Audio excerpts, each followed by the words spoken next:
Today we're going to be making Einkorn sourdough bread. In my previous video, we made the levain, which is the batter that you need to have made before you can actually make the bread dough for the Einkorn sourdough.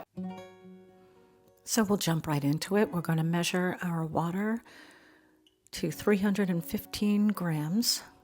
You can have your water temperature somewhere between 82 and 88 degrees.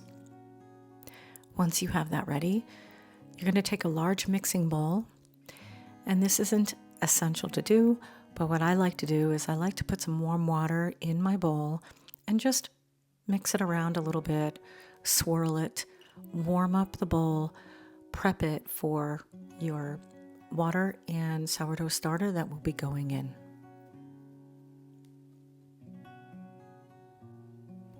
Be sure to empty out that warm water into the sink that you used to swirl around and warm up your bowl. And then you'll place your bowl on the scale. You're going to add your full amount of water and then the full levain that you made hours before.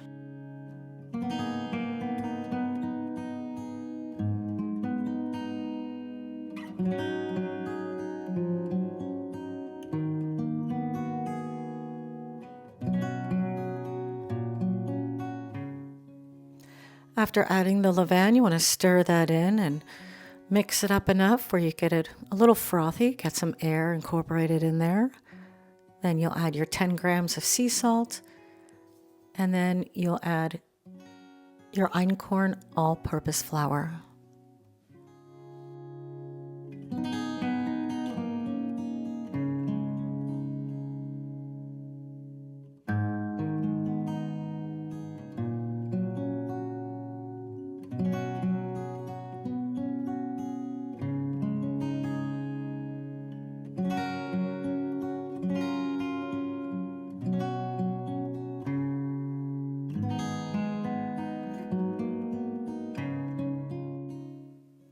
Einkorn dough is extremely sticky, so this is where a bowl scraper will come in very handy.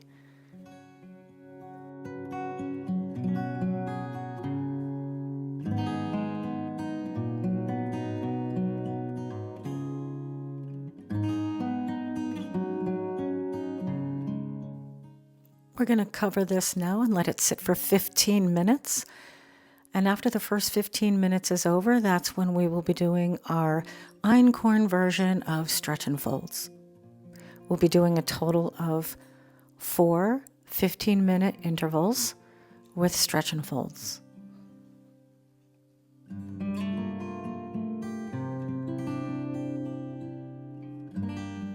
Be sure to have your work surface well floured with the all-purpose Einkorn flour. As I mentioned a moment ago, the dough is extremely sticky, so you will need to keep your flour handy throughout this whole process.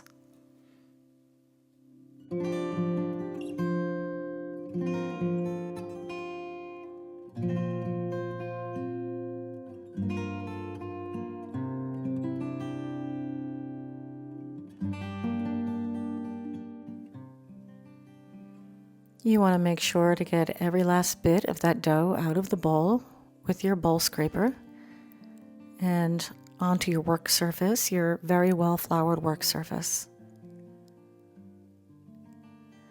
You're going to flour your hands as well as the work surface since it's so sticky, but you'll primarily, especially at this point, be using the bowl scraper to manipulate the dough.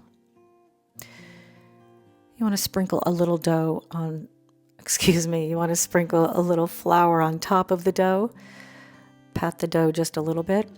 And then with the bowl scraper, you're going to tug gently on all 4 sides of the dough to create a bit of a square out of it. Maybe 8 by 8 approximate. And then you'll begin by turning one of those sides into the middle and just gently tap it down. And then you'll do the same for each side of the dough. Fold it over into the middle and tap it down. And once you have all 4 sides completed, then you want to fold the entire ball of dough in half. and it'll turn into a bit of a nice shaped log. And you pick that up with your dough scraper, place it back into your bowl, and it's going to sit for the next 15-minute rest time until we do the same process again. And as I said, it'll be a total of 4 times.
As you see, the dough is starting to get more firm and take shape. And I just wanted to show you what my Einkorn sourdough starter looks like after I pulled out the starter the evening before and measured it out to make my levain. Nice and stringy and bubbly still.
Taking the dough out of my oven where it's been staying warm, I'm about to do the 4th stretch and fold. So it's been in there 15 minutes again.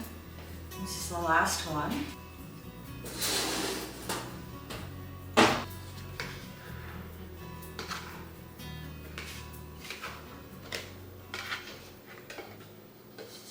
Completely different texture than an all-purpose flour, which makes it kind of fun. Oops. Remember to generously dust your surface. So once we place this back into the bowl, after I'm done folding it up, it's going to stay in there for 3 to 5 hours for its bulk fermentation. I'm going to do a little something here that's a little different. I'm going to take my bench scraper and take a little piece off of the end. Some of you may have seen me do this in other videos. Okay, just a little piece, and I'm going to put it inside a little glass jar, glass container. Kind of stuff it down there a little bit. Not too much, just make sure it's filled in. And it's somewhat even across the top. As you see, I have the rubber band here. What I'm going to do is bring the rubber band up to half of the amount of dough that I put into this little glass jar. When the dough reaches, the top reaches the rubber band, that means it's just about 50%. That tells me then that bulk fermentation is over. We want to get it to 50% or at least 30%. I'm going to keep my eyes on this, and you don't want it over fermented. All right, so once I see that reaches the rubber band, then I'm going to take the dough out of my warming area in the oven. Once this is here, then I know the dough is done being fermented. All right, see you in a few hours. I'll check it after 3. So while my dough is in the oven, staying warm for bulk fermentation, I'm going to set our little measuring jar of the dough right next to the bowl so that it is the same temperature, it's accurate, it's going to let me know exactly where this is at. And in fact, one other thing, you do want to cover this tightly. I just noticed my lid is kind of popping off a little bit. So I'm going to remove the lid and put some plastic wrap on here, and that'll be way more effective.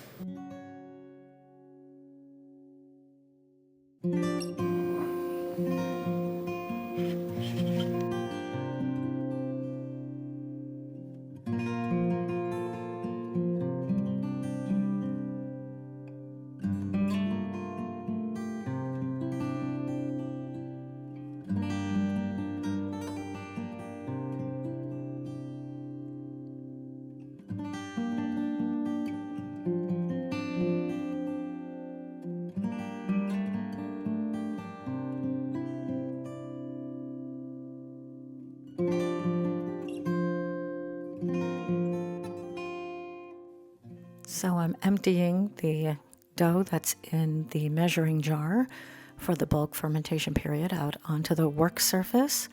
Again, lots of flour, and how beautiful the top of the bulk fermented dough looks. Just love it.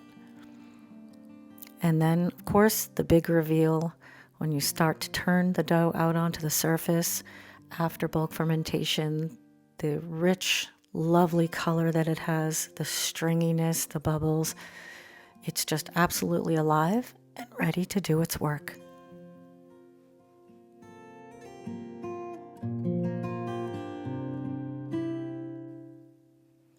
So with well-floured hands and work surface, once again, use your bowl scraper to get the dough into a bit of a circular shape.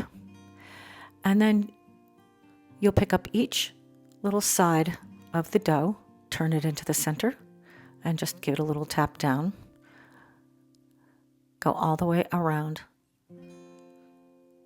And then once you get that completed and all sides are turned into the center, you'll use your bowl scraper or your bench scraper to turn the dough upside down.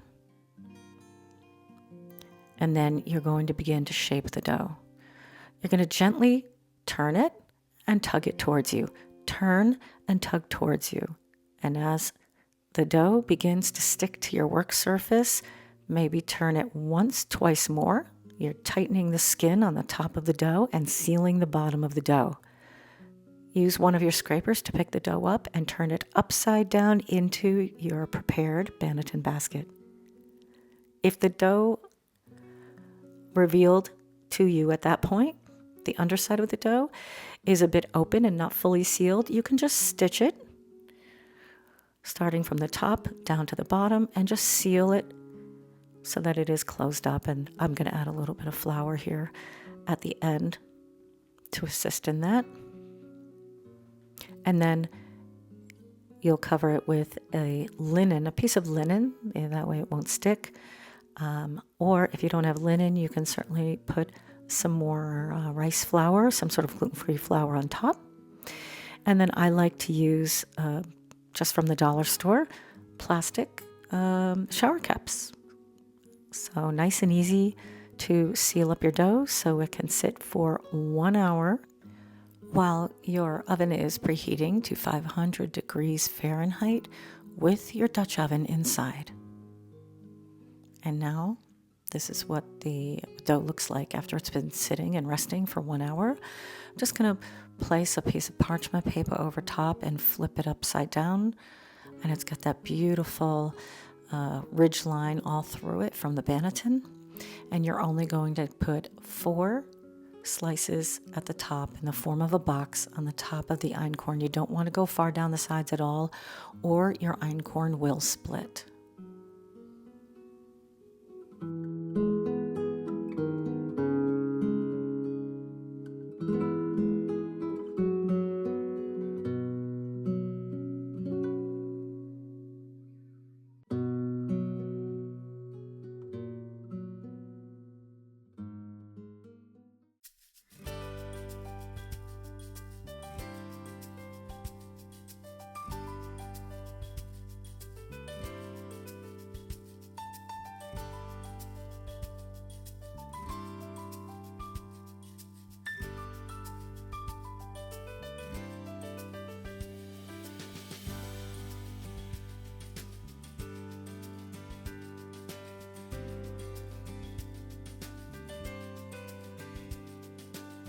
I hope you enjoy your einkorn sourdough as much as I do.